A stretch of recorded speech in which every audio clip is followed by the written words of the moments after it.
Good afternoon, and welcome to the first Tri-Council Development Fund webinar titled Community Wealth Building in the Age of Recovery.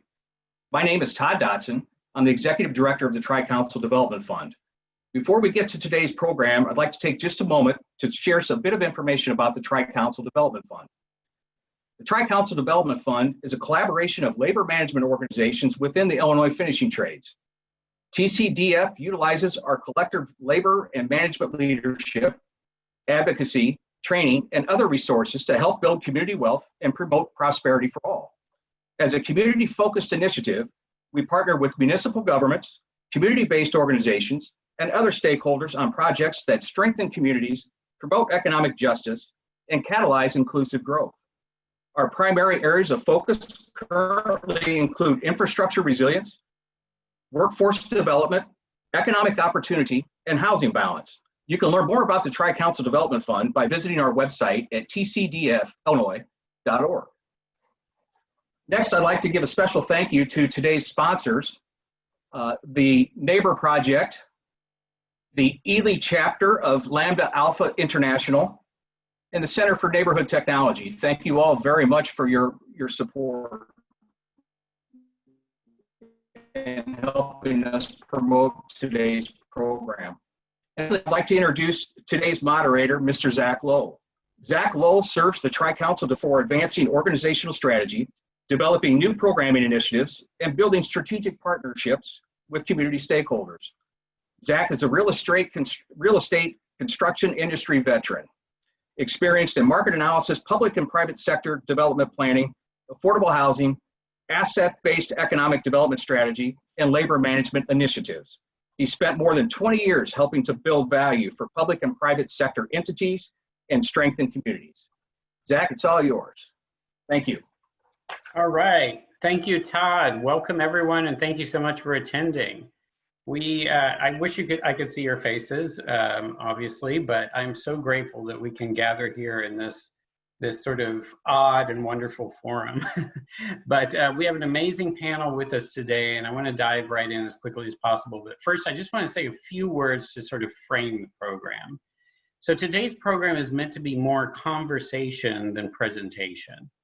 We'll begin with each panelist engaging for about 10 minutes on some aspect of community wealth building from the perspective of their work and their areas of expertise. Then we'll move into a more informal roundtable discussion on a variety of topics related to community wealth building, using the questions you submitted as the basis for this discussion. And we got a lot of great questions. We're going to get to as many as we can. Finally, we're going to wrap up with some thoughts on next steps. So from the beginning, as we were conceiving this program, this event, it was important for us that it not be held in a vacuum. So rather, during this time of particular urgency on so many fronts, we wanted the conversation to be carried forward into actions that could make a real difference to our communities. So I'll have more to say about that at the end, but first, just a bit of context. So the concept of community wealth building emerged in the early 2000s. It was a challenge to the status quo systems of economic development. Many aspects of these were and still are seen as producing or supporting just a number of numerous societal ills, including inequality, entrenched poverty, environmental degradation, systemic racism, and many others. Community wealth building is an asset-based approach to economic development that works from within and from the ground up by leveraging the assets that already exist within a community to create new forms of shared prosperity, with the aim of creating a resilient infrastructure of community supporting businesses, powerful and responsive anchor institutions, and new vehicles for local workforce development, job generation, and economic opportunity.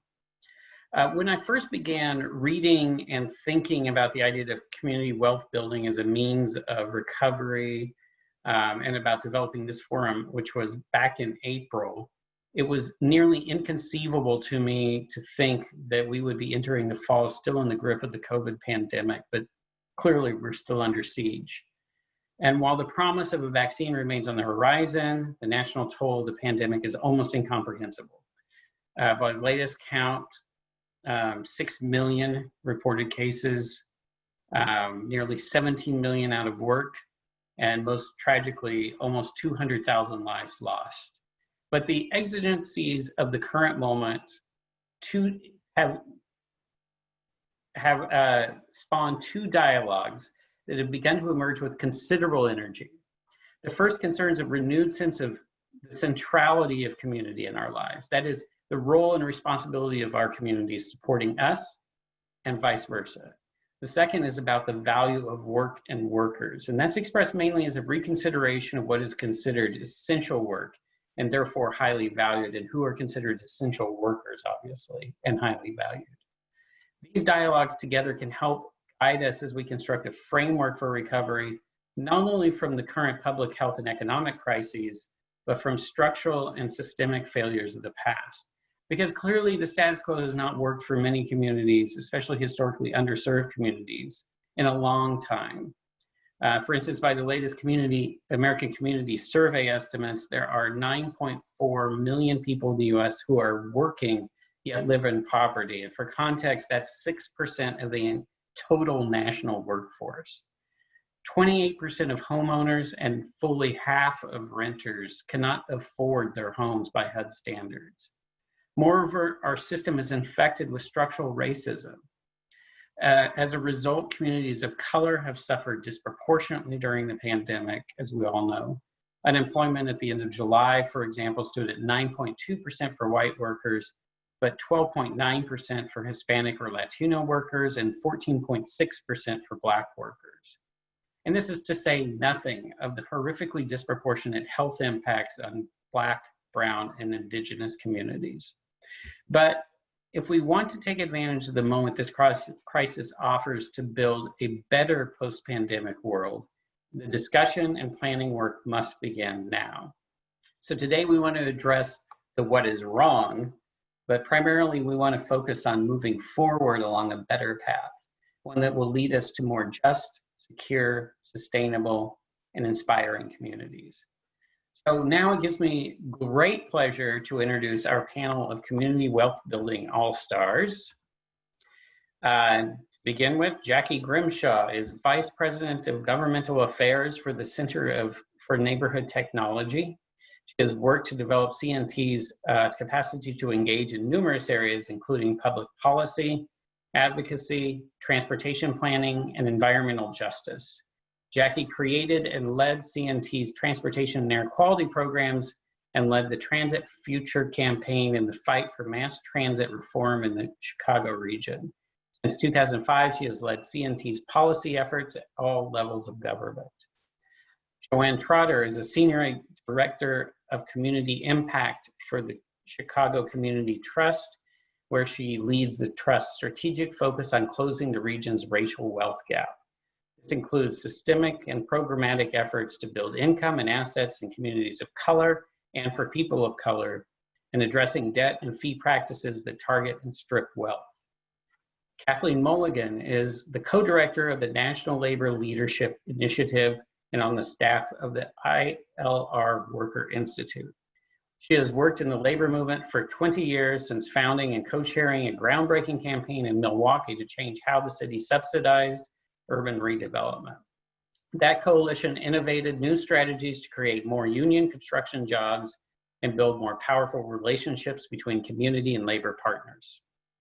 Rick Guzman is the executive director of the Neighborhood Project, a grassroots housing and community development organization based in Aurora, Illinois, that helps lower income families achieve financial security and break the cycle of working class poverty through a unique and dignified pathway to homeownership.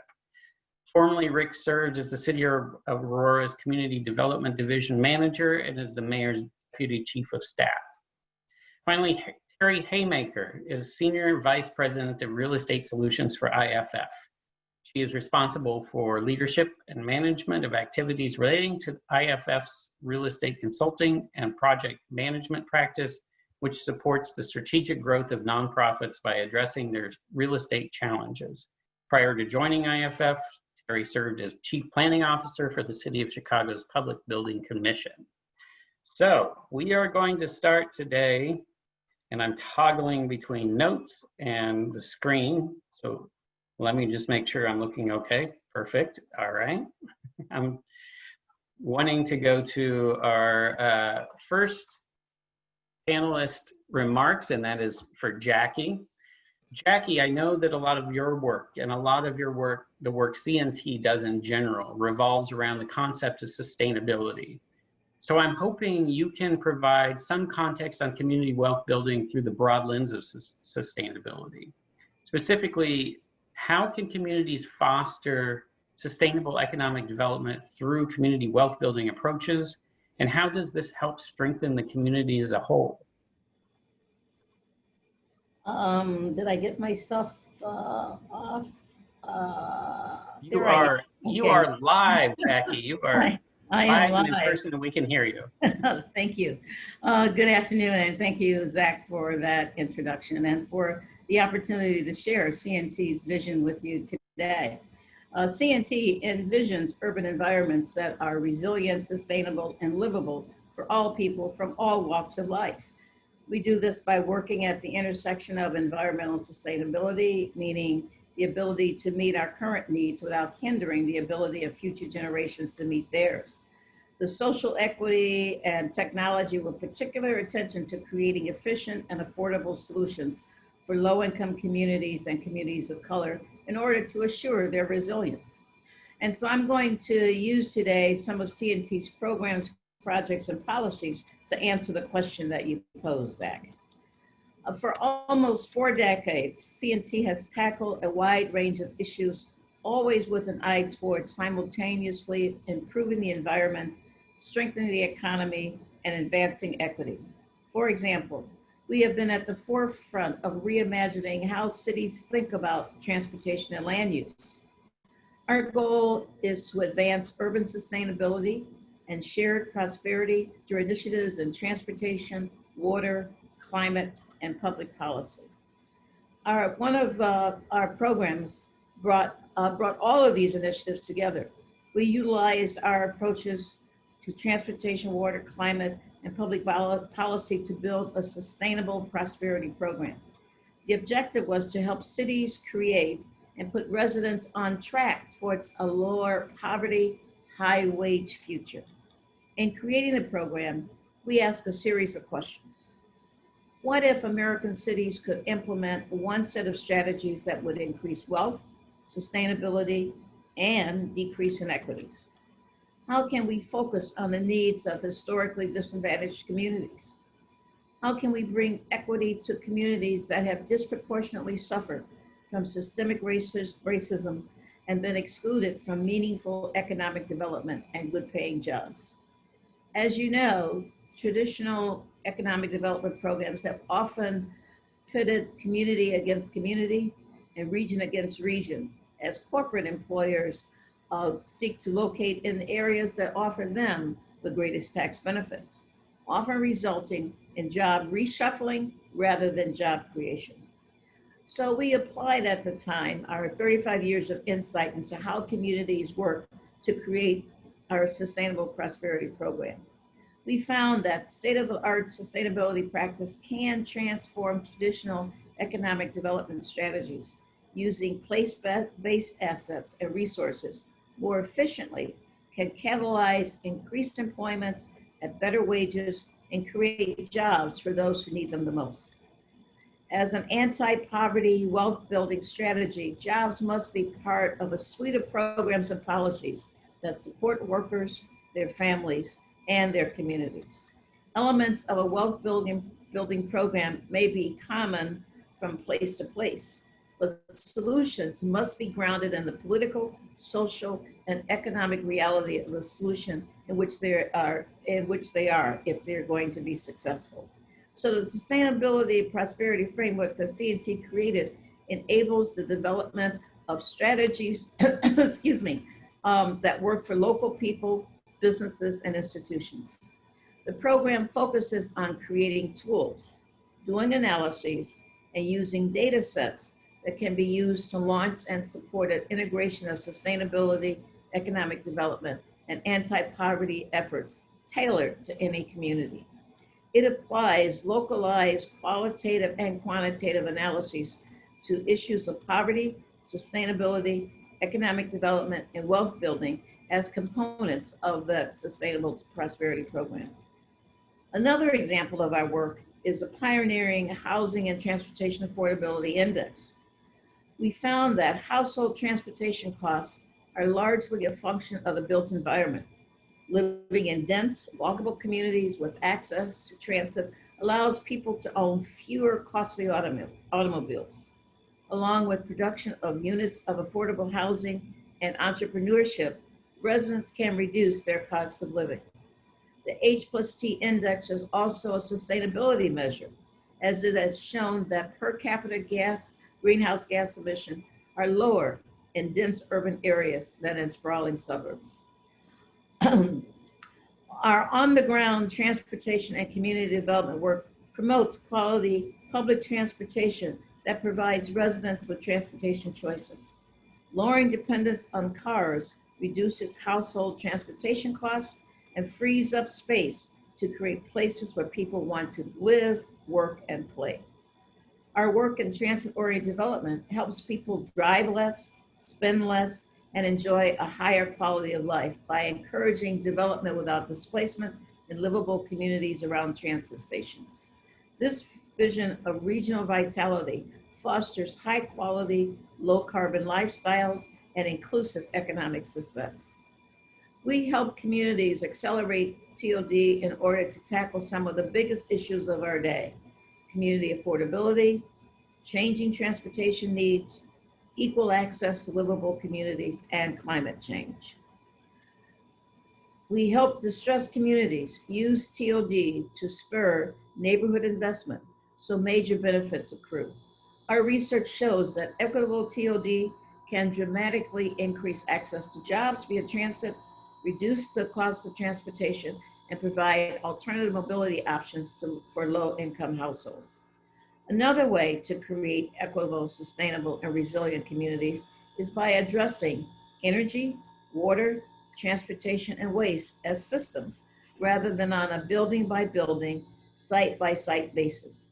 Implementing such a district-scale approach can yield clean energy, increased transportation access, and clean water, at the same time preserving affordability and protecting against risks like urban flooding, transit deserts, and high energy costs. It saves money, saves energy, and creates jobs. Now, one of our programs, Rain Ready, is the program to help individual businesses and communities find solutions to the problem of urban flooding. Rain Ready policies and practices help property owners and communities reduce their risk of flooding, become more climate resilient, and create healthy buildings and green neighborhoods. Rain Ready is an opportunity to create social enterprises or worker cooperatives that can play a critical role in building community wealth. All of these strategies that I have described can build wealth by creating green jobs and local economic development opportunities by attracting sustainability-minded and livability-focused companies. To conclude, setting quantitative targets and analyzing potential solutions for their ability to meet goals in terms of income, jobs, expense reduction, and community benefits enables thoughtful prioritization of opportunities and ongoing measurement of progress. Through our work with climate action planning, transit system benefit analysis, energy efficient program design, and the creation of successful urban ventures, CNT understands how to quantify the benefits of resource efficiency, job creation, and household cost of living reduction. We also understand the dynamics of place and how geospatial analysis can uncover the potential for innovative land use and economic development opportunities in the modern economy. We use these approaches to coach city leaders, advise decision makers, and find new ways to solve challenges. Thank you, and I'll be happy to take your questions. Thanks, Jackie. That was great. You know, a couple of things you said just to, stick my nose in, but what your comments. But a couple of things that struck me is, the H&T index, the Housing and Transportation Cost Index. as a former housing market analysis, current housing market analysis, I understand how important that is, because with traditional housing market analysis and housing costs, we're just getting half the story. We really are. We're not, and we're not. It's a much more sophisticated approach what CNT is doing than the idea of regional collaboration, which I suspect is going to come up again during this forum.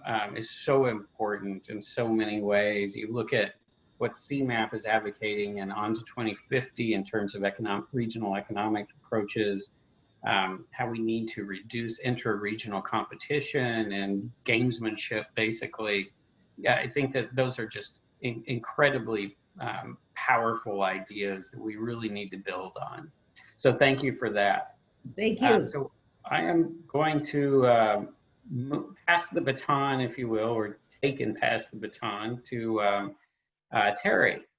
So Terry, through your work at IFF, you dive deeply into the nonprofit sector, specifically in the form of nonprofit growth and development. So I'm hoping you can address how communities can help nurture a strong and resourceful nonprofit sector that helps to address economic insecurity and build community wealth. And what specifically from your experience, what role real estate strategy can play in doing so? Great, Zach. I'm excited to talk about that topic. So thank you for having me here, and I am very pleased to be a part of this panel of passionate community development leaders as we explore together what community wealth building means. So I am here, as Zach talked about, I'm here to share with you two themes around building community wealth. The first is the role of nonprofits in support of the development of communities. And second, even more narrowly focused, is how a development project for any community-focused organization can result in an equitable development project. And this can be achieved when it's done in an inclusionary way and uses an asset-based approach, which we heard earlier. And I will highlight some nonprofits as an example of this as I get into later into my comments. So it's no surprise when I start by saying that nonprofits are a key element of success in communities. And there are two ways in which this happens. One, they provide much needed social services to residents in the community, and they serve as a community hub that can really pull a neighborhood together. IFF's mission is to support nonprofits. We see them as one of the major agents of change in their communities, and we support them in several different ways through access to capital, real estate consulting, research, public policy support, and development assistance. So if you're not familiar with community development financial institutions like IFF, there are a variety of CDFIs out there, and they all share a common vision of expanding economic opportunity and improving the quality of life within disinvested communities. And even better, they serve as great partners for neighborhood development projects. So all of you in attendance today, if you could just stop for a minute and think about the nonprofits in your communities that really stand out as a hub where neighbors come together. And if you think about them, you realize that they probably combine that hub role with providing vital services into the community. The building that the organization occupies can be used as an asset, not only to the community and providing services and serving as a hub, but also to the financial strength of that nonprofit itself by supporting its balance sheet, contributing to its financial sustainability, which are not things that nonprofits typically think of. That doesn't typically come to mind when you think of nonprofits. And further on that, nonprofits who invest in their facilities can create assets for the neighborhood as well. And that community wealth building component of a real estate project can happen when as that facility is envisioned and as it's built. So specifically, when creating the concept for a building for a nonprofit, or renovating a building, or buying a building in their community, and putting the services that are offered into the neighborhood in that building. So if nonprofits are really taking this asset-based approach and an inclusion-centered approach, that's where they begin to further that building of wealth in a community, not only financial wealth, but also connections in the community and support across the base. So when this effort of identifying the real estate challenge, addressing the real estate challenge that a nonprofit may have, when it's centered on equity, it can support these broader equitable development goals.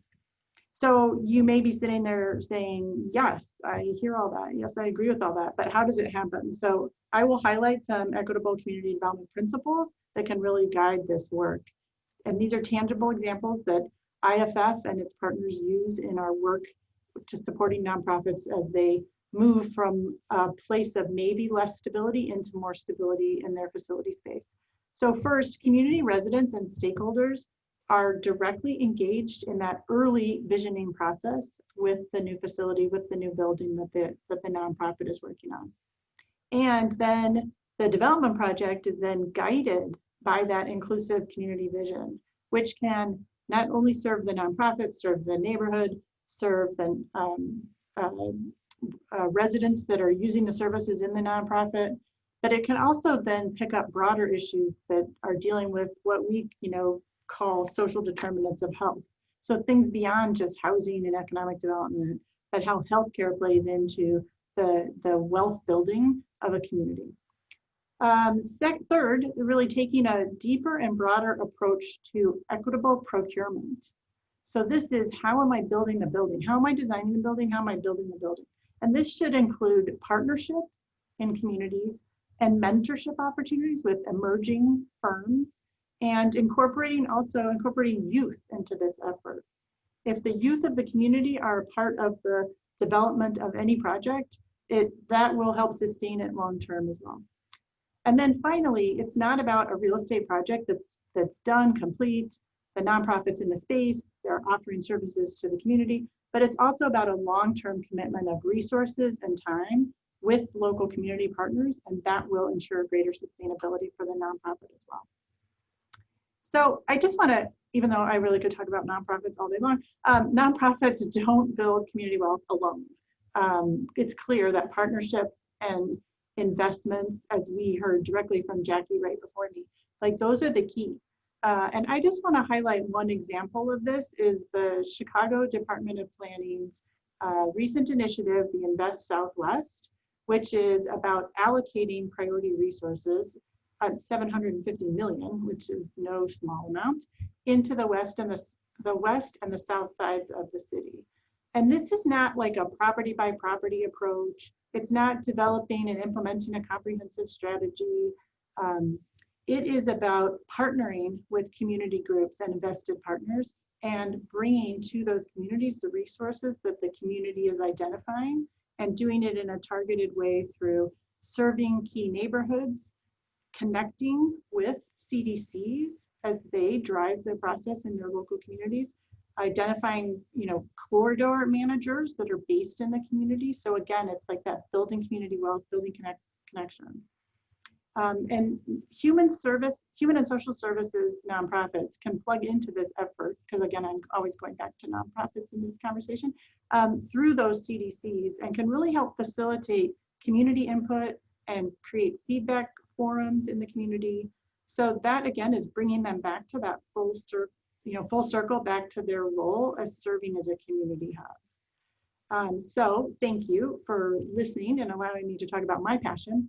And I am really looking forward to hearing the rest of my colleagues and then jumping into the Q&A session. Thank you. Thanks, Terry. That was great. I mean, my primary thought here, not that you need my commentary, but it's just that I wonder if we there's a lack of understanding of our sort of CDFI partners in community wealth building, and if we should all get to know our neighborhood CDFIs a little bit better and what they can do. And the idea, I think, that you brought up of equitable procurement is just so important in so many ways, and adheres to so many, particularly like the anchor institutions and, just throughout the sort of food chain of community wealth building. So that's great stuff. Very, very good to hear. Thank you. Zach, would it be helpful if I highlighted a couple of projects in the city that really followed this process and accomplished and are accomplishing this goal currently? Yeah, absolutely. Okay. So two projects that many of you may be familiar with them if you're in the Chicago market. The first one is the Hatchery Project, which is in Garfield Park, which is a food production incubator. So building on, you know, everybody knows, right? Chicago's longtime success in the food industry, and of course our entrepreneurial spirit. This project is a partnership of Axion and ICNC, which created a 70,000 square foot incubator. It's a community hub. So it's not just about bringing individual businesses, food production businesses, and offering them maybe their first space ever and giving them a path and support to grow. But it also serves as this community hub that I mentioned, including like a farmer's market and a plaza for community events, a community room inside that is, you know, available to anyone in the community. And this facility was envisioned and built, developed heavily on partnerships, obviously local Chicago partnerships and in the community, but also with corporations that are deep into the food industry. And as a part of this, there are enormous job training opportunities and really tools and resources for new emerging entrepreneurs to strengthen and grow their business over time in a wraparound way.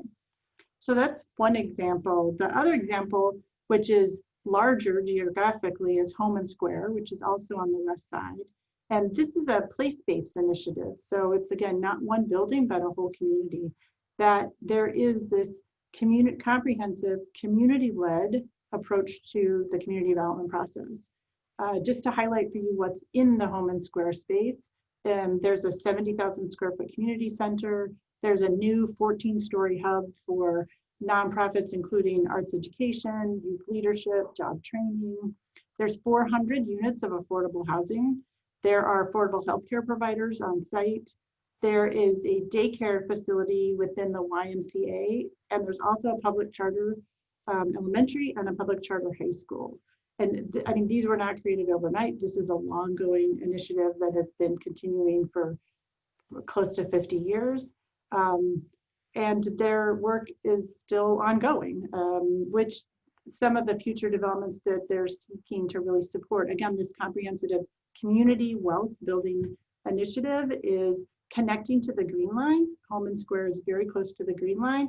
And are there development opportunities to really pull transportation? Again, you know, channeling Jackie in my comments, pull transportation into the growth of the community. And then strengthening the local retail services. Obviously, retail is always in flux, and given our recovery state right now, that's going to be a challenge. But making sure that all services there serve the local population and serve to include small business growth as a part of that, small local business growth as a part of that. So those are two examples. Those are great examples. I think that you hit on two things that are near and dear to me, which are job training for one, and then the idea of entrepreneurialism, which I think is so powerful, and we have so much to explore in that regard, and is a thread throughout every single aspect of community wealth building. And I hope, and it's just sort of, it sort of gets my creative juices flowing. So I hope that, you know, that it's something that as communities, we will explore more and more as local entrepreneurialism. But moving on to our next panelist, Kathleen. And let me find my question for you. So you've spent much of your career helping to strengthen the ties between communities and labor unions. So could you talk a bit about the role of unions in building community wealth? Also, how can communities and unions engage more productively to achieve shared priorities? Excellent, thanks, Zach. It's been great to hear the other presenters, and I want to also echo your comments at the beginning, how sad not to be able to see all of the faces of the participants. There's a lot of familiar names there and a lot of new people I don't know, so welcome everybody. I really appreciate a lot of the comments of the previous two speakers that I think are speaking to the need to align systems and make them function better for residents of communities that have been underinvested in. And I think it's really important to place the concept of asset building, which can sometimes be seen as an individual or maybe a household level project, that we need to put that in the context, the larger context that we're working in. And that context is that there are systemic forces that have made it difficult for communities and households to build wealth in the past. So all this effort that we're talking about, all the need to align systems and to make them interact in a more productive way and to make them more accessible to people, that work is necessary because of the systemic forces that are shaping what's happening in these communities. And I want to talk about two of those forces. The first is just institutional disinvestment in low-income neighborhoods. And frankly, a huge amount of economic development money goes into downtown areas and into suburban areas.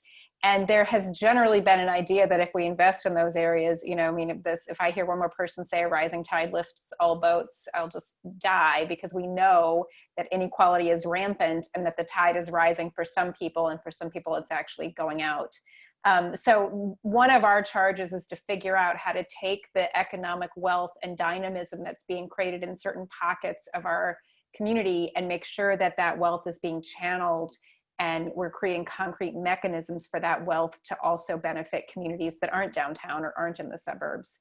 And the second dynamic, the second systemic force that is shaping this work is the history of labor exploitation in many of these communities. So slavery is a multifaceted and horrific institution on every level. And one of the fundamental aspects of slavery was denying workers the right to control their labor or to benefit in any way from their work. That is a dynamic that continues to this day, either through the patterns of mass incarceration in communities of color or through the sub-minimum wage earnings that many people of color have to work for. That hasn't gone away, and in communities that are populated by the descendants of freed slaves, we know that they don't have wealth in part because their ancestors weren't able to be paid for their work. And similarly, dynamics with immigrant communities where people who are undocumented or who don't have as much institutional power in the labor market also are underpaid or exploited. So these are the bigger dynamics. And when we look at the challenges to asset building, especially in communities of color, we have to look at how do those dynamics play out in the current labor market. And they're dynamics we're all familiar with. They're rampant wage theft. So workers that are promised one wage, but at the end of the week, their paycheck is lower than they were promised, and they're told, sorry, take it or leave it. It is in many cases, especially in the construction industry, on the non-union side of the construction industry, many workers are paid sub-minimum wages. So those projects are bid to contractors for the project, and the contractors have to figure out how to get it done for the amount they're going to get paid. These are dynamics within the market. It's not necessarily that any one contractor is good or bad, but the way the market functions pushes all of that exploitation down to individual workers. The fact that many workers get no benefits, and then therefore they're stuck in a cycle of taking out predatory lending, payday loans in order to make ends meet, not being able to get out from under those loans, not having any cushion to deal with a health crisis or when a car breaks down or when a family member has an emergency. So these are the current day manifestations of the same dynamics of not letting workers have control over their labor, and workers not being paid or being offered stable benefits and the kind of things they need. And so all of this points, first of all, to the fundamental role of unions, because unions help secure at the individual level, workers that have union protections have protections against many of these dynamics. They know in advance what their wage is going to be because it's specified in the contract. They're protected against wage theft, and many union contractors have to submit certified payroll records to show what they're paying. So there's protections that workers are not going to end up being paid less than what their hourly rate was supposed to be. And I think there are some bigger dynamics, especially for construction unions, around investment in skills and the ability to develop more skills and be able to command a higher wage, or the ability to get a portable credential like journey level status, which means you can go anywhere and do the kind of work that your credentials certify you to be capable of. And lastly, one of the things that I've seen unions doing more and more now are things like helping their members with financial literacy. And in construction in particular, this is crucial because construction work is cyclical. There's a lot of ups and downs. It can be seasonal. So a lot of workers in the construction industry work less or not at all in the winter months. And so having the support from a union to do financial literacy planning and planning for retirement, for example, these are all hugely beneficial for helping workers build wealth.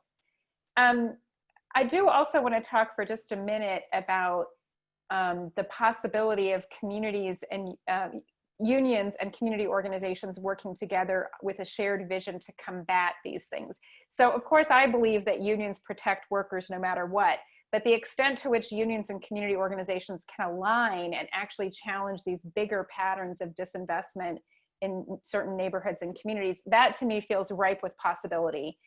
We've seen some places where that has happened and where it's working, and it usually takes the form of a couple of things. One is for alliances of unions and community organizations to really identify where public money is creating investment and then to make claims about how that money should benefit everyone. And we've seen analyses that look at how we use public money to create low-wage jobs. We sometimes use public tax money to subsidize, for example, non-union hotels that then compete and sometimes outcompete union hotels because they can suppress workers' wages. So really making claims that when we spend taxpayer money, we should all, unite together around what kinds of jobs are being created and what are the protections that we expect those workers to get. And also, where are those projects being located and are they actually investing in the whole and all communities, or are we tending to invest in what we sometimes think of as like wealthy enclaves where people of color and low-income communities are never going to visit those beautiful edifices. They're probably not going to get a job there, and if they do, it's going to be a low-wage job that doesn't get them out of poverty. One of the things that I've spent a lot of time in my life working on is breaking down some of the practical structural barriers that make it hard for community organizations and unions to communicate, because we have very different vocabularies, very different ways of understanding what the problems are and what the solutions are. So there's a lot of need to align our worldview and our vision. But what I have found ultimately is that communities understand that a union job is one of the best steps on the pathway out of poverty and the pathway toward building assets and building wealth. And what we need is more union jobs, not fewer union jobs, but we also need unions to be more transparent about how you get a job, how you get into apprenticeship, what are the qualifications, and we need unions to be more open and ready to do some internal inventorying of how welcoming they can be of members from new communities. So cultural competence, understanding the challenges for workers of color on any job site, but in particular on union job sites. I want to say one last thing, which is what is amazing to me are the places where we have seen this work. So I'm going to say, just without even trying, I could talk about projects in Seattle, Los Angeles, Oakland, Denver, Milwaukee, Boston, New York. That's without trying. I could just like reel off projects in every one of those communities where unions and community organizations have worked together to leverage public investment into more and different kinds of neighborhoods and to make sure that especially workers of color have access to those jobs and that they're getting high quality construction careers out of that work, and they're getting retirement funds, and they're getting investment in their education, and they're getting a union wage. And that is happening because we're working together to map out what are the obstacles for people of color to get into good quality union construction jobs, and then how do we get real systematic about breaking them down. And I believe deeply that racism is always a problem in people's hearts and minds that we need to address. And then there's a second set of problems that are very practical obstacles that we can practically dismantle.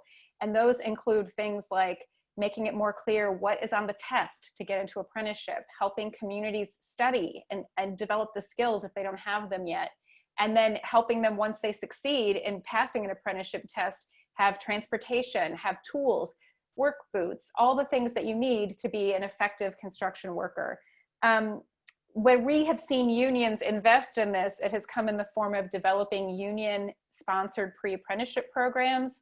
making sure that unions are advocating for workers of color to get into their ranks by creating targeted hire requirements on publicly funded construction jobs, and a system that we sometimes call direct access or direct entry, which is that when a worker from a targeted neighborhood or a worker of color passes a qualified pre-apprenticeship program, unions will say, okay, we will find you an apprenticeship slot. We will make sure that you get into work on this project. And that's a show of deep investment in these communities that unions are learning how to do. And so I think we need to study those projects more and think about how we could use them to, again, back to the original theme, to align the systems, make the systems work better for all communities, and to really combat these systemic forces that are undermining the flow of wealth into communities of color, let alone the ability to hold on to that wealth and build more assets. So thanks.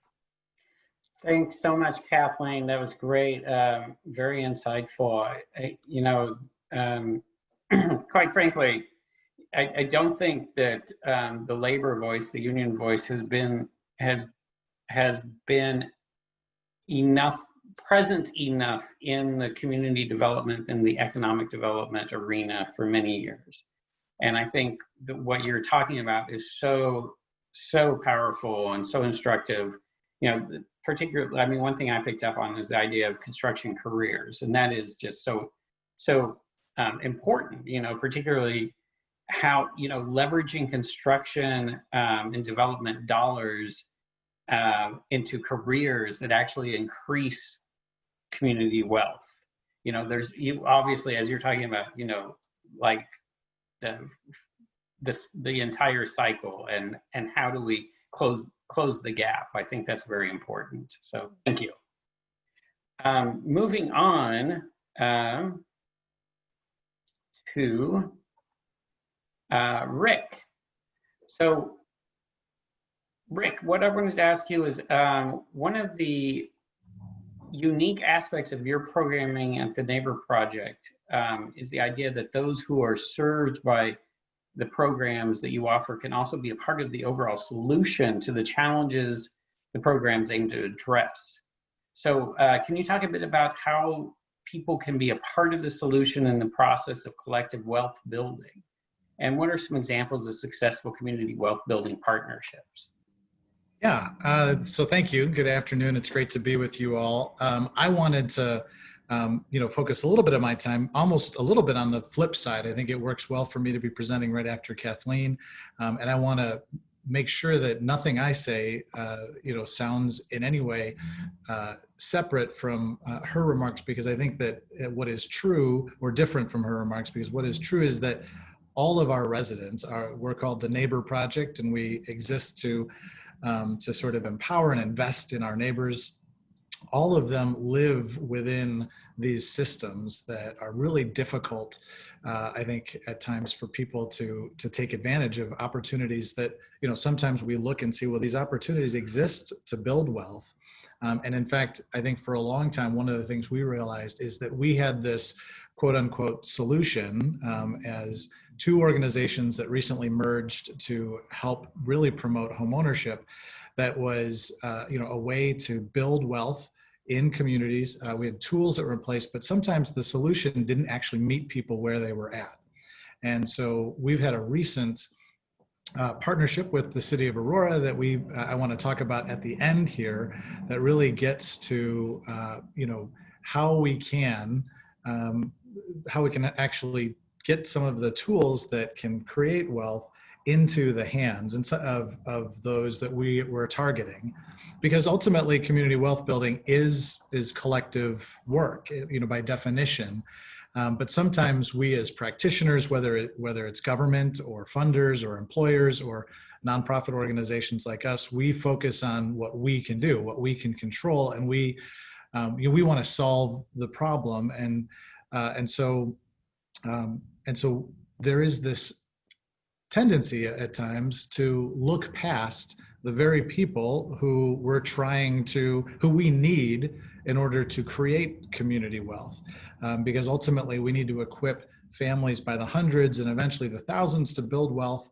And so as we tried to kind of reframe our mission, which is around community wealth building, one of the things that we had to do is we had to sort of help people understand that what we're trying to do is create an understanding of the problem, the understanding of the solution as one that puts residents, that puts our neighbors, puts people who live in low-income communities sometimes that are often overlooked as being part of the solution, puts them at the central players to the story, as the heroes of the story, as opposed to us coming up with some kind of great solution, some innovative way of building community wealth. And so we actually created a video to try to reframe this idea for people and to sort of help people to see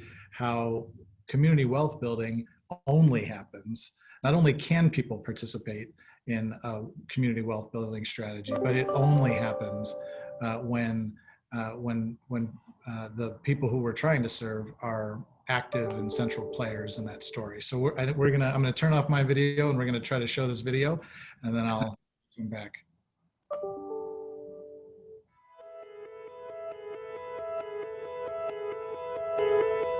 What is a city without its people?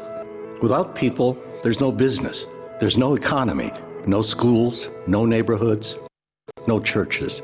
There's no development, no growth apart from people. We renew the city, and we make it live. What would a city be then if its people couldn't give it life? A sleeping giant. That's Aurora, Illinois, where a disproportionate number of people live above the poverty line, earning money, but not building assets. Aurora is a city that works, but the hard work of Aurorans too often doesn't benefit Aurora. Here's why. To benefit from your work, you need something to build on. You need assets, a home, a savings account, an education, an insurance policy. We know that simple assets like these are the foundation of financial freedom. When you have them, you have something to fall back on when emergencies arise, and something to draw from when opportunity presents itself. A family without this foundation lives paycheck to paycheck. They're always relocating, never renovating. Extra money goes towards debt instead of into local neighborhoods and businesses. And Aurorans' hard work doesn't benefit Aurora. That's a cycle that goes on for years, for generations. But put that same family on a stable financial footing and everything changes. They may earn the same income, but now they keep more. And in time, they'll reinvest in home improvement projects, in new businesses, or in the time they spend in their communities. Residents become participants, neighbors become builders. That's one family. What if we could multiply that change across an entire city? What if thousands of hardworking residents were set free to invest in their own neighborhoods? What if millions of dollars of local debt became millions of dollars of local investment? What if we could do that for each other? That's the Neighbor Project. We help people escape debt, save money, and purchase homes so they can be full participants in their communities. At the Neighbor Project, clients always do the work to change their own financial situation. But that work is leveraged powerfully through education and through innovative savings programs that help families reach their goals more quickly and effectively than they ever could do alone. Volunteers, donors, and churches multiply their neighbors' efforts, opening the path to true financial freedom. And when you free your neighbor, you also free yourself. What can happen when we work together? What's possible when more of us are free to invest more in the communities we already call home? What is a city with its people? That's what we're finding out. Day by day, year by year, generation after generation, the Neighbor Project is discovering what happens when we come together to empower one another. We're waking giants. We're taking back the city's greatest asset, the people who already live here.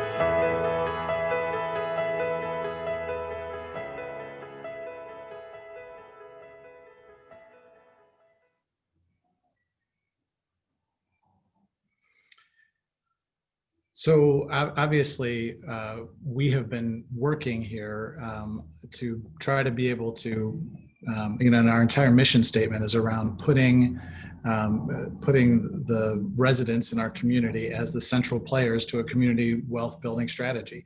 And so, in fact, home ownership has been a big way for us to try to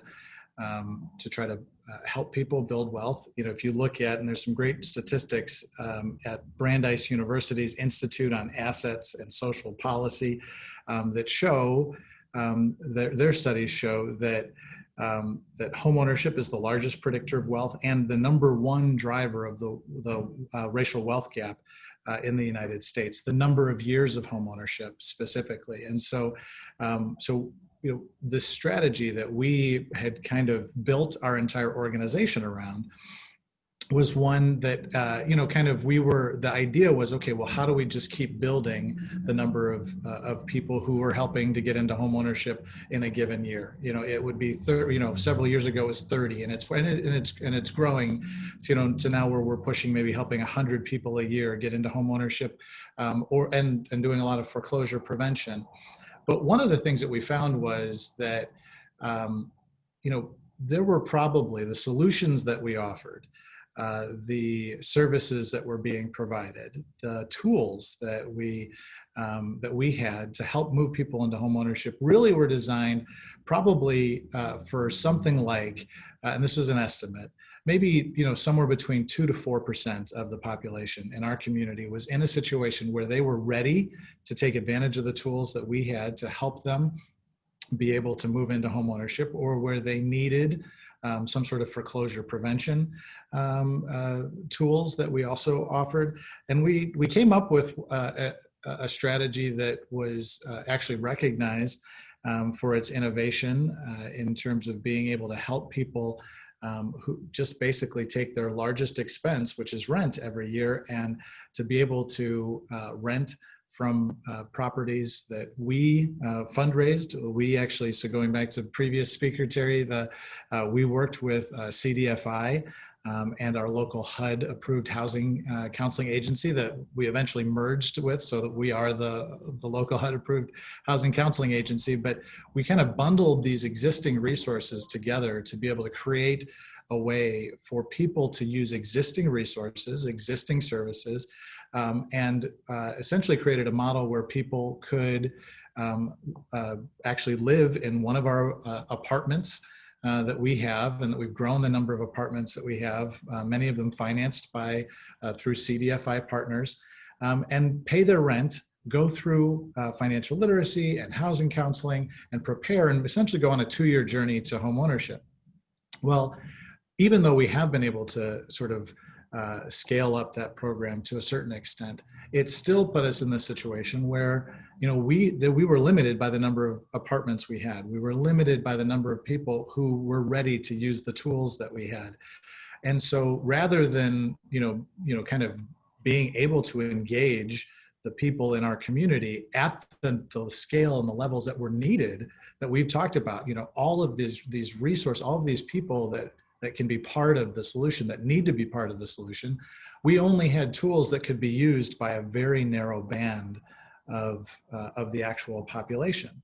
And so one of the things that we did shortly after these two organizations that worked together to merge and form the Neighbor Project, one of the things that we did is we really sought to try to invest more in meeting people where they're at.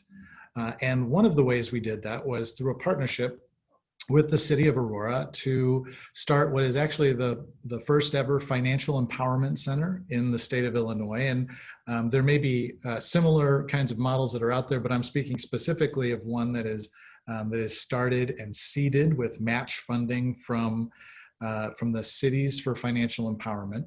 So this is a group that was replicating a model that started in New York, and then was seeded with some funds from the Bloomberg Foundation to create an organization to take a model that really worked to kind of just strengthen people's financial situation, and to be able to help them get to a place where they could think about home ownership. And so just to sort of wrap up with what this is, what this means is that now, instead of meeting 2 to 4% of the people where they're at, we're figuring that something closer to 50% of the people can take advantage of one of the four things, which is connecting people to safe banking. We're seeing that 30-some% of people are unbanked or underbanked, and so that's a major goal to just start there. Helping people to establish credit or build their credit. I mean, most of us can certainly stand to improve our credit. Helping people to reduce debt. So decreasing your people's debt and reducing the number of delinquent accounts. And then asset building is sort of where this program, helping people meet savings milestones and then helping them to get to a place, once their debt is reduced, once their credit is improved, to a place where they can then invest in one of the assets that you saw in that video, and then move people into a place over a longer period of time by meeting them where they're at, so that they can be in a place of being able to establish some wealth. So I'll leave it there for now, and we can come back to some things maybe later in the Q&A. But this was a huge opportunity for us to be able to engage a whole lot more of the residents in our community that we know have to be part of the solution in order to build any kind of significant community wealth. Thanks, Rick. That's great, and the services you're offering are amazing. The lives you're touching are just incredible. I mean, there's, the idea of just sort of building up rather than sort of building out from our problems is such a powerful one.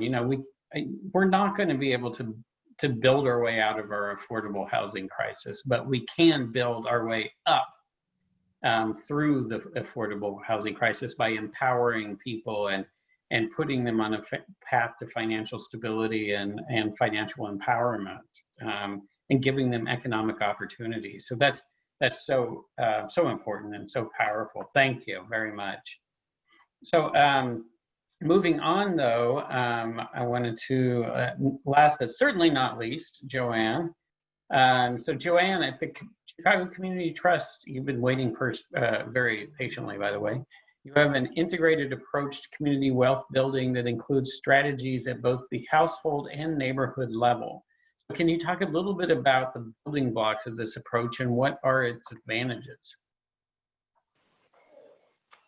Yeah, Zach, I'm having trouble getting off or back on video. I don't know if I can get some support on that. So I'm clicking and it's not showing me at all.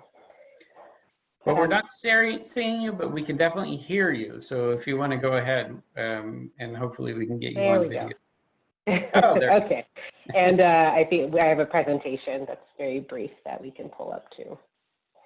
So thank you for bearing with me during the technical difficulties. And actually, it's really great to come back behind everyone because, the Chicago Community Trust, we're the community foundation serving the Chicago region.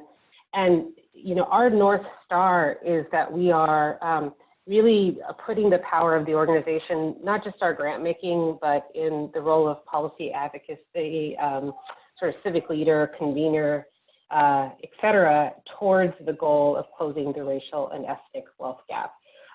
So for me, just listening to what all of you are doing, one, it just helps me kind of fill in the gaps of maybe what hasn't been talked about today, but also just resoundingly echo what everybody has already said. So I won't spend a lot of time talking about things like workforce or community, sort of local wealth building, because it was spoken so eloquently about with other speakers today. But I will say, I'll step back just to talk about why the trust is investing in the racial and ethnic wealth gap. And I think, Rick, your video really brought it to life, is that so often we measure inequality by income. Which is a helpful tool, and there's a lot of data around tracking income inequality, but the challenge is looking just at income does not paint the full picture of a family's financial stability and sort of economic trajectory. It does not quantify if a family has enough savings to weather a financial storm like a global pandemic. It does not quantify if a family can pass down assets to the next generation or afford college tuition for their young people, avoiding debt traps moving forward for the next generation. And so for us, it's really important to frame things around wealth, because only that way can we really measure economic inequality and equality. So for us, that's sort of critical to our strategy. And if we can go to the next slide, please. One stat that I'll give a few. One is that just broadly, we know nationally, and this is, I think, very conservative estimates at this point, and we're sort of bracing ourselves for what things look like after the recession. But we know that the gap between white households and Black households is over 10 times in terms of the wealth gap. And we know for Latinx households, that gap is actually 8 times. And for us, what's really concerning is that, and this comes from Prosperity Now, that the wealth divide, if left unaddressed in the US, it's on a path to hit a median wealth of 0 for Black households by 2053. That's about 10 years after so-called minorities will become the majority in this country. And for Latinx households, they're on a trajectory to hit 0 about 20 years later. So if you could imagine, the population that is becoming the majority are both on a trajectory to having 0 net worth. And what does that mean for our entire economy? So to me, it's in the self-interest of everyone to begin to address this inequality, or else our entire country and economic structure will be impacted. And I think, you know, for us, we were really surprised in sort of dispelling some of the myths that, you know, if you get a college education, if you make a decent income, you know, that sort of solves for things. But, you know, for one example that was really surprising to me as I was doing the research around this issue is that between 1992 and 2016, college-educated whites saw their wealth soar by 96%, while college-educated Blacks saw theirs fall by 10%. So people are quote unquote doing the right things, and still this gap persists.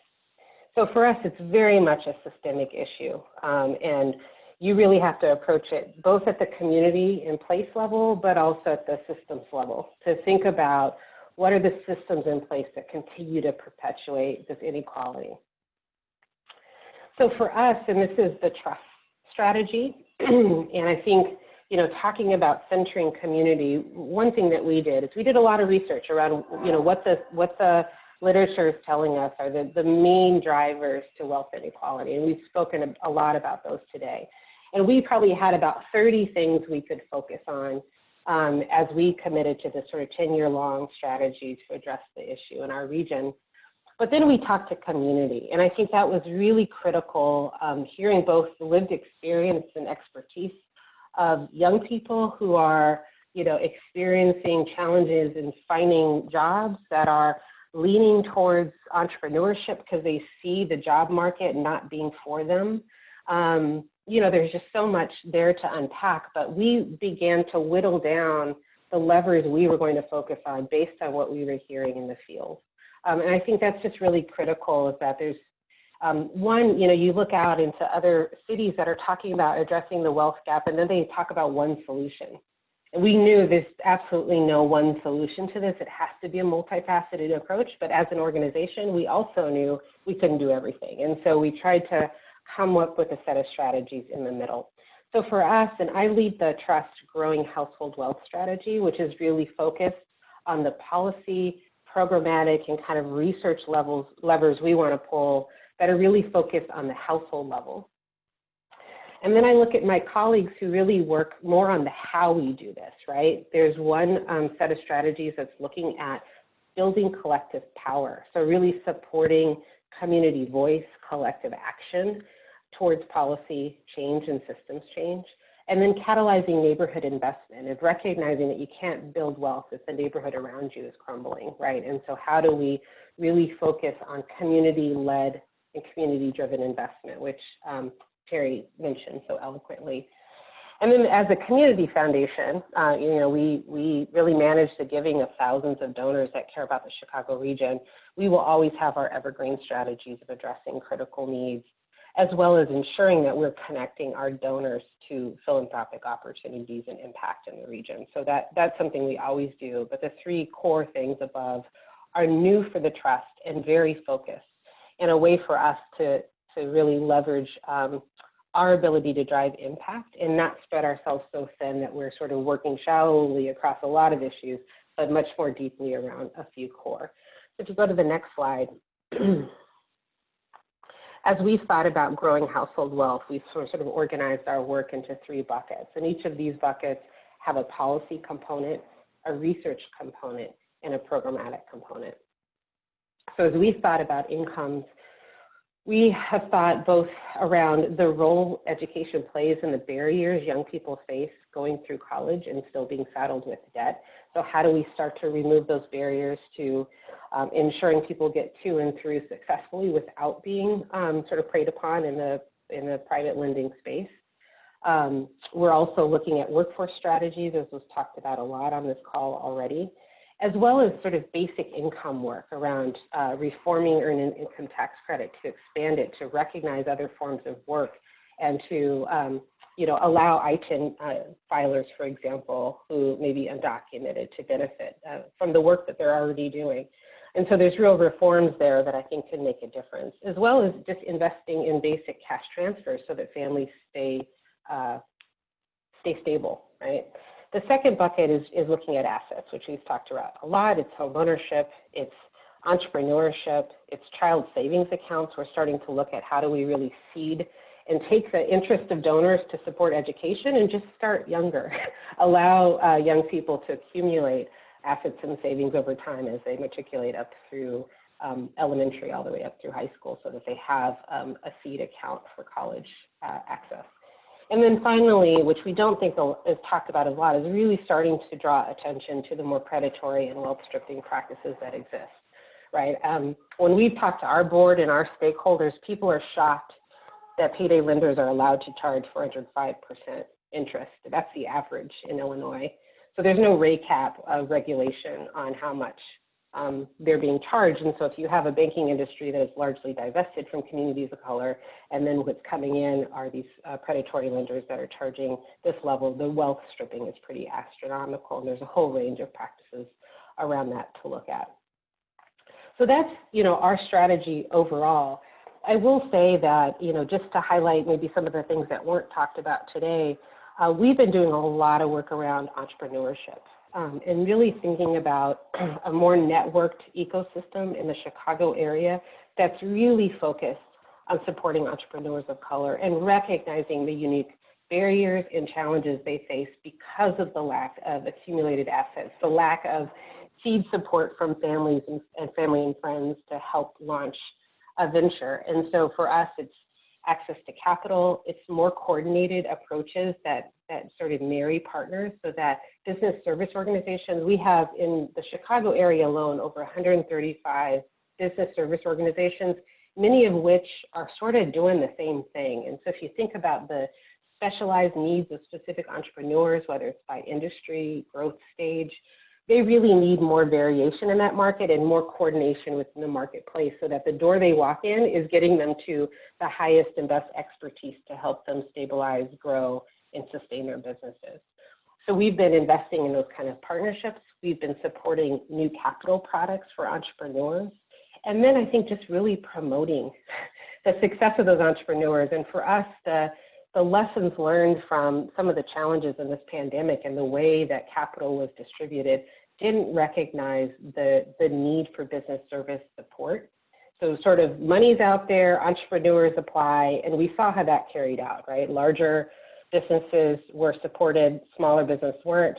Many businesses of color have gone out of business, and we're not prepared to respond that quickly to that capital despite the tremendous need that they had. So that's really our work so far. We just launched our strategy in September and are really, again, building off of so many community organizations and policy advocates and the work that they've been doing for many years, and really just trying to infuse more support and capital into their work, and then building our own policy capacity. So as a community foundation, we have the ability to advocate ourselves, different from a private family foundation. And so for that reason, we're building that because we can't address this without structural change.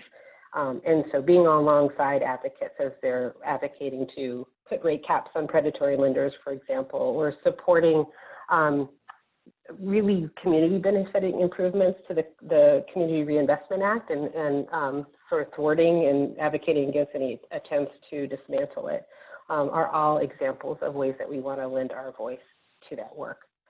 So I'll stop there and see, I know we want to get into questions here, and I think we have about 15 minutes left.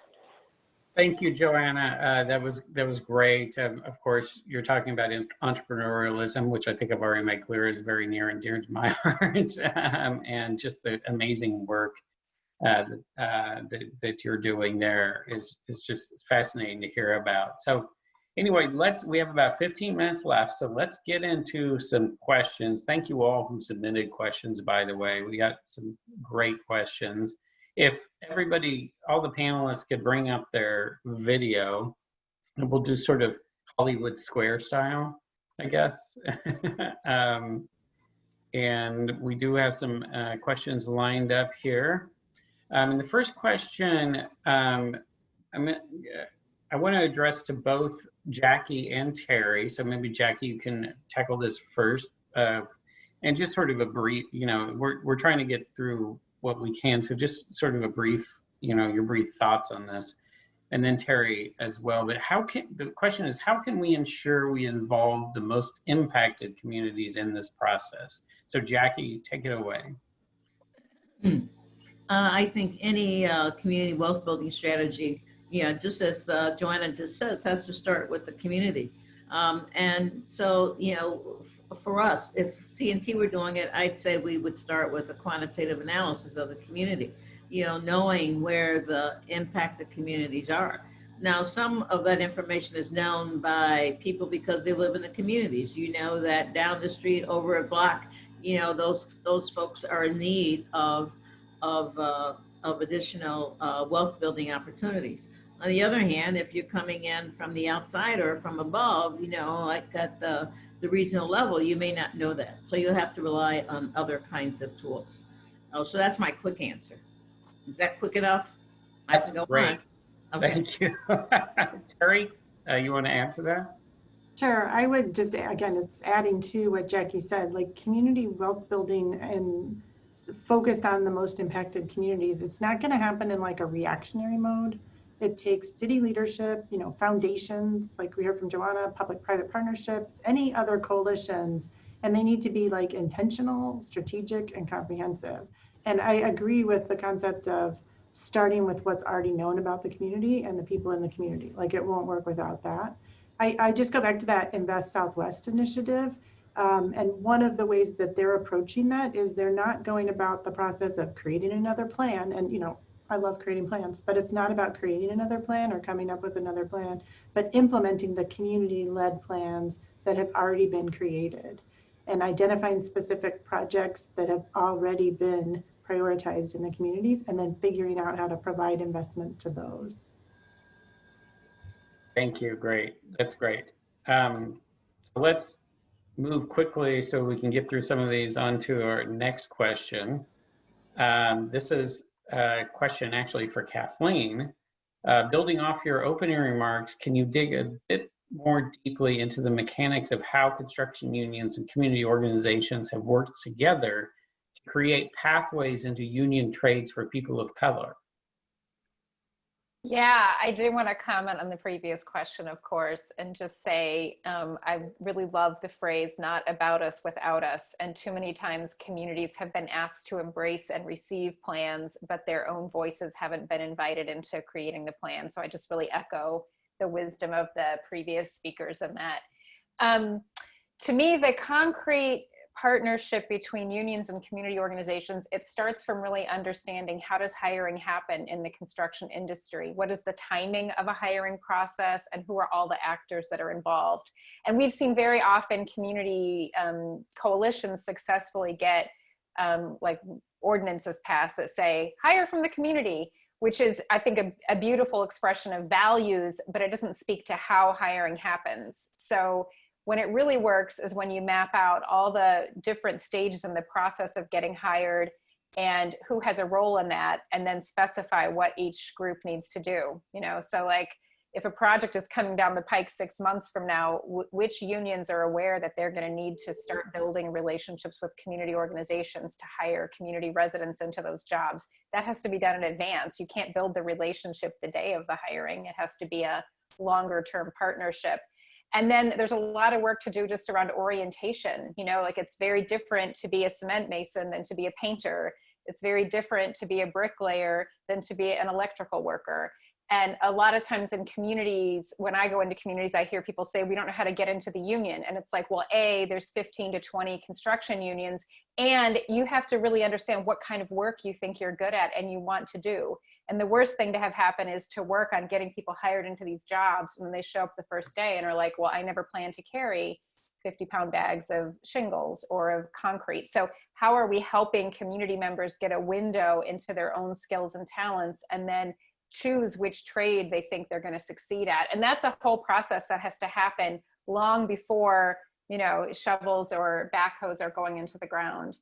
So where it's really worked is where that partnership has been created, and where we don't try to decide what community members want for them, but we invite them to the table and we sit together and figure out, okay, we can imagine in our community, we're going to have this many hundreds of millions of dollars of construction over a number of years. How do you want to be part of that?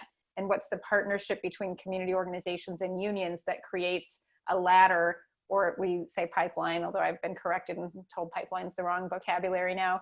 But what's the process or the escalator that helps a community member know that when that hotel is built, you're going to be able to see it and point at it, and you also have a chance to help build it and make a real construction career wage doing that. It takes a lot of time. It takes deep thinking about the process, and then making sure that at every step along the way, we've thought about how do we bring community members into it.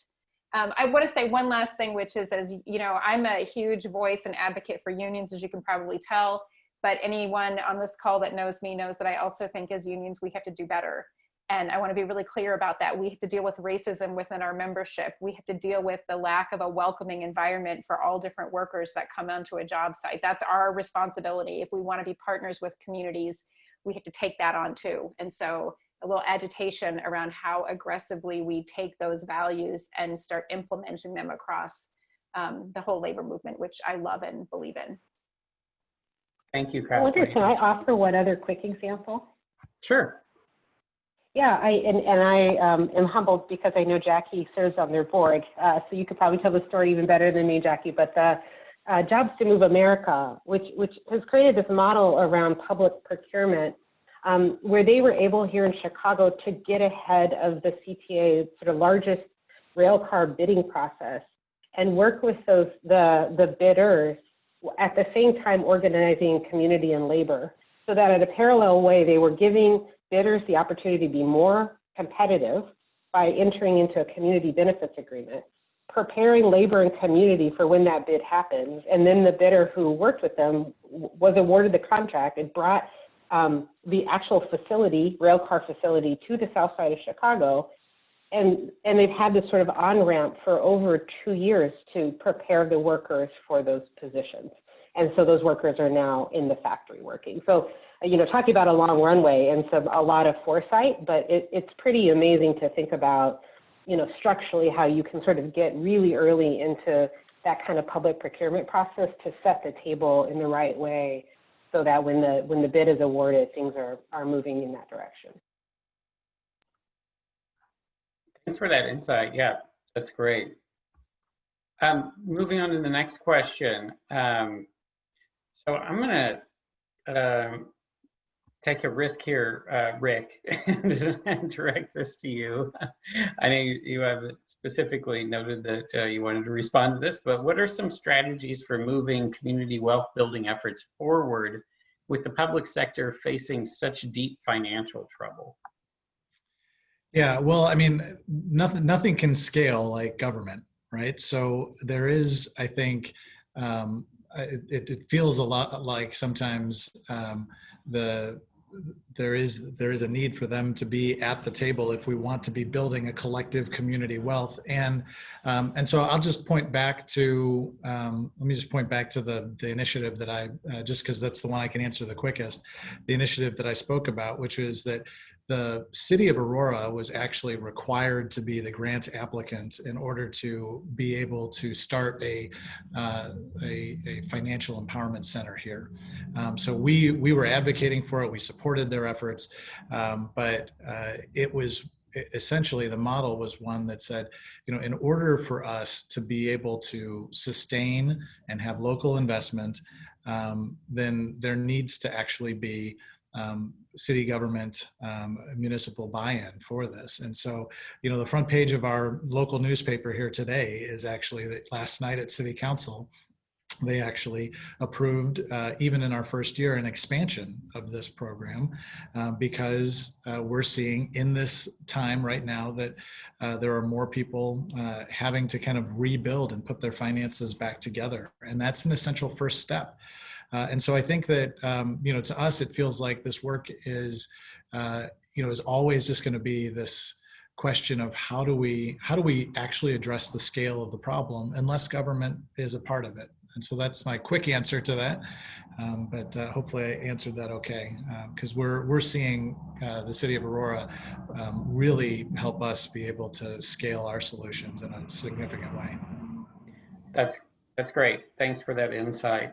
So we have time for one more quick question, and the short straw goes to Joanna, because she indicated that she would answer one of my favorite questions, which was this. Community wealth building has been established as a movement for the last decade. It's been ideologically led by in the US at least, by the Democracy Collaborative and many individual practitioners. But its practice today is random and scattered. So what advancements could move it closer to becoming an actual discipline?